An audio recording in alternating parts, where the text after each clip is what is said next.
नमस्कार मित्रांनो, स्वागत आहे तुमचं आजच्या व्हिडिओमध्ये। या व्हिडिओत आपण भारतीय रेल्वेमध्ये जी पोलीस कॉन्स्टेबल पदांची भरती निघालेली आहे त्याच्याविषयी माहिती घेतोय।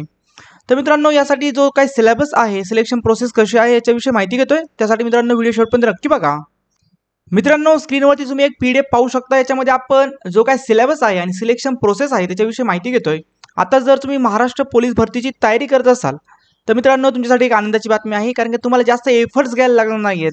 ते जे काही एफर्ट्स आहेत ते आपली सिलेक्शनची प्रोसेस जी आहे ती एकंदरीत मिळती जुळती आहे। तर आता पाहूया आपण काय काय आहे। तर मित्रांनो, जर तुम्ही 10वी पास असाल तर तुम्ही या ठिकाणी फॉर्म भरू शकता।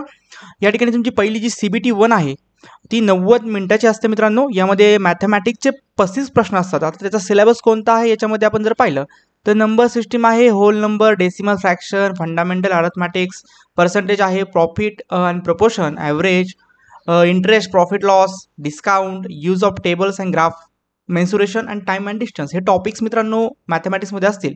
35 प्रश्न त्यामध्ये येतील तुम्हाला। ओके, त्यानंतर दुसरा जो टॉपिक असणार आहे तो असणार आहे जनरल इंटेलिजन्स CBT 1 मध्ये। त्याच्यामध्ये पण 35 प्रश्न असणार आहे। ॲनॉलॉजीज, सिमिलॅरिटीज अँड डिफरन्स, स्पेशल व्हिज्युअलायझेशन्स, म्हणजे मराठीमध्ये त्यांची नाव पण तुम्ही पाहू शकता, ॲनालिसिस वगैरे, प्रॉब्लेम सॉल्व्हिंग असेल, डिसिजन मेकिंग असेल, रिलेशनशिप, ब्लड रिलेशन, असे खूप जास्त टॉपिक्स आहे मित्रांनो। कोडिंग अँड डिकोडिंग, एवढे संपूर्ण टॉपिक्स तुम्ही करू शकता जर तुम्ही महाराष्ट्र पोलीस भरतीची तयारी करत असाल तर। सेमच सिलेबस आहे, एवढं काही चेंजेस नाही आहेत। ओके, तर खाली त्यानंतर असणारे जनरल अवेअरनेस 50 प्रश्न या ठिकाणी आहेत। तर यामध्ये जे काही स्पोर्ट्स, पॉलिटिक्स, इकॉनॉमिक्स, आर्ट, परत आपलं बाकीचं GK असेल, जनरल नॉलेज असेल, जनरल अवेअरनेस असेल, त्याच्याविषयीच्या माहिती गोष्टी या ठिकाणी तुम्हाला विचारल्या जातील। जनरल सायन्स पण या ठिकाणी आहे, इतिहास असेल। त्यानंतर जो तुमचा परीक्षेचा दुसरा टप्पा आहे तो असणार आहे PET फिजिकल इफिशियन्सी टेस्ट आणि PMT physical measurement test. Okay, ह्या क्वालिफाय ओनली आहे मित्रांनो।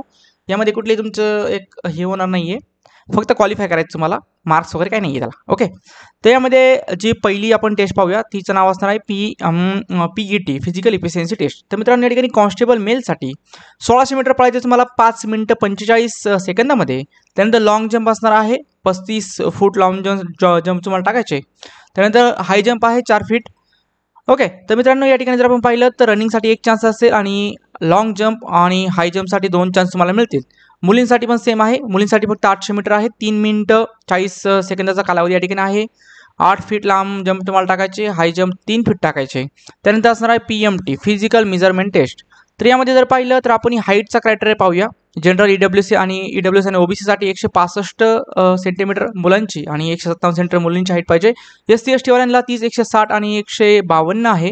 ओके, त्यानंतर चेस्ट जर आपण पाहिली तर चेस्ट मुलांसाठी फक्त 80 सेंटीमीटर पाहिजे आणि वाढून त्याच्यामध्ये 85 सेंटीमीटरची वाढ होणं आवश्यक आहे। ओके, तर मित्रांनो ही आहे सिलेक्शन प्रोसेस। याच्यामध्ये तुम्हाला काही डाऊट असतील तर नक्कीच कमेंट बॉक्समध्ये विचारू शकता। चॅनलवर नवीन असाल तर चॅनलला सबस्क्राईब करायला विसरू नका। धन्यवाद।